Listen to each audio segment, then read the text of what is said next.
साधुजनों, आप देख रहे हैं ग्लोबल योग गीता को। इसे यदि आपने अब तक सब्सक्राइब नहीं किया होगा तो सब्सक्राइब कर लें, लाइक और शेयर भी कर दें। यदि आप धनी बनना चाहते हैं तो इस चैनल को सब्सक्राइब करें और इसे पूरी तरह से सुनें। यदि नहीं सुनते हैं और सब्सक्राइब नहीं करते हैं तो फिर आप धनी कैसे बनेंगे, क्योंकि इस पर बृहस्पति देव आज आपको कह रहे हैं। साधुजनों, मैं बृहस्पति देव हूँ। बृहस्पति देव की कथा आप जानते होंगे। बृहस्पतिवार को जिसने भी नहीं सुना, बृहस्पतिवार की कथा जिसने भी नहीं सुना, वह अब तक अभागा ही रह गया। यदि उसे भाग्यशाली बनना है, अपने जीवन को सार्थक करना है, अपने जीवन में बहुत कुछ उसे पाना है, धन संपत्ति, ऋण से मुक्ति, बेटी का ब्याह, यदि कुछ भी करना है तो वह हमारी कथा बृहस्पतिवार को सुने। हम ही विष्णुदेव भी हैं। विष्णु भगवान के रूप में भी हम पूजे जाते हैं।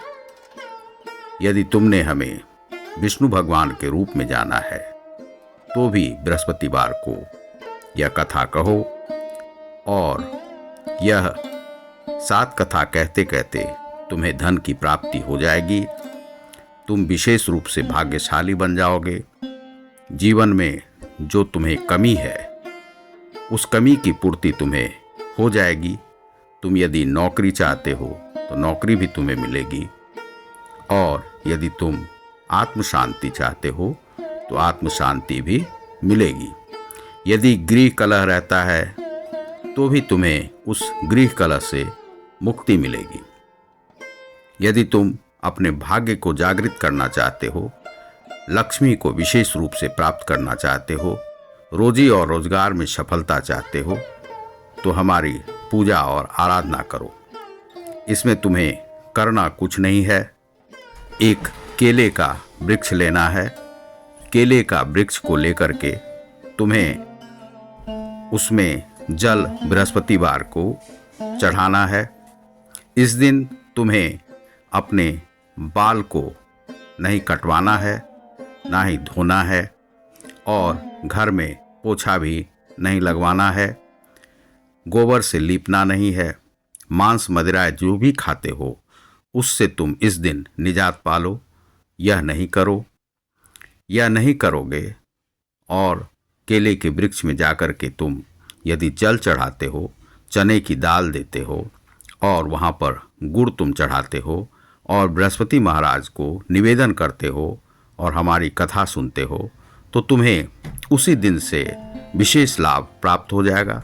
धन की प्राप्ति होगी और तुम्हारे जीवन का सारा संकट, सारा दुख, क्लेश तुम्हें उसी दिन से मिटना शुरू हो जाएगा।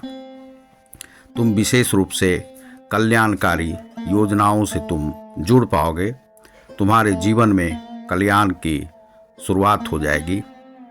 तुम जो भटक रहे हो जीवन में, तुम्हें कोई शांति नहीं मिल रही है, कोई भी कार्य तुम्हारा टिकता नहीं है, कोई भी व्यापार तुम्हारा टिकता नहीं है, वह तुम्हें टिकना शुरू हो जाएगा। उसी दिन से तुम्हें धन की प्राप्ति शुरू हो जाएगी। तुम्हारे घर में कोई कमी नहीं रहेगी। तुम मुझे ग्रह के रूप में भी जानते होगे। बृहस्पति देव हम हैं और सबसे बड़े ग्रह भी हम हैं, और इसको काटना तुम्हें बहुत ही आवश्यक है। हम सबको शांति प्रदान करते हैं। यदि हमारी पूजा आराधना नहीं करते हो तो तुम्हें शांति कहाँ से मिलेगी। यदि जीवन में तुम शांति चाहते हो, गृह क्लेश से बचना चाहते हो, परिवार में एक शांतावना और शांति चाहते हो, तो तुम्हें इसकी पूजा करनी चाहिए। यदि तुम्हारे जीवन में तलाक की बात चल रही है, पत्नी से विवाद चल रहा है, तो भी तुम्हें हमारी पूजा करनी चाहिए। हमारी पूजा आराधना यदि तुम करते हो तो तुम्हें सारे विवादों से मुक्ति मिल जाएगी। यदि तुम्हारा केस कोर्ट में चल रहा है तो भी तुम्हें उस कोर्ट के केस से तुम्हें मुक्ति मिल जाएगी। न्यायालय के जो चक्कर लगाने पड़ते हैं वह चक्कर तुम्हें नहीं लगाना पड़ेगा। तुम्हारी पत्नी ही तुम्हारे पास आकर गिड़गिड़ाएगी और तुम्हें कहेगी साथ चलने के लिए, साथ रहने के लिए, और तुम्हारे हर सुख दुख में वह तुम्हारा साथ निभाएगी। इस प्रकार से तुम्हारा गृह कलह मिट जाएगा। जमीन का विवाद यदि चल रहा है तो वह भी तुम्हारा समाप्त हो जाएगा। बंटवारे भाइयों में यदि विवाद चल रहा है तो वह भी तुम्हारा समाप्त हो जाएगा। इसलिए हम कहते हैं कि हमारी पूजा करो, हमारी आराधना करो, विष्णु देव को भजो, बृहस्पति देव को भजो, और बृहस्पति देव को भजने से तुम्हें हर प्रकार की शांति, हर प्रकार से ऋण से मुक्ति, हर प्रकार के धन की प्राप्ति तुम्हें होगी। गृह कलह से तुम्हें मुक्ति मिलेगी और इस प्रकार से तुम जीवन में सफलताओं को पाते चले जाओगे। तुम आगे बढ़ते चले जाओगे। तुम्हारा जीवन कलह से, किचकिच से तुम्हें मुक्ति मिल जाएगी। तो तुम इस प्रकार से आज ही से व्रत लो कि तुम बृहस्पति देव की पूजा करोगे, केले में जल तुम डालोगे, चने दाल और गुड़ का सेवन करोगे इस दिन। और यदि तुम नमक खाना चाहते हो तो नमक नहीं खाओ, हो सके तो सेंधा नमक का प्रयोग करो इस दिन। और तुम देख रहे हो ग्लोबल योग गीता को। मैं हूँ बृहस्पति देव।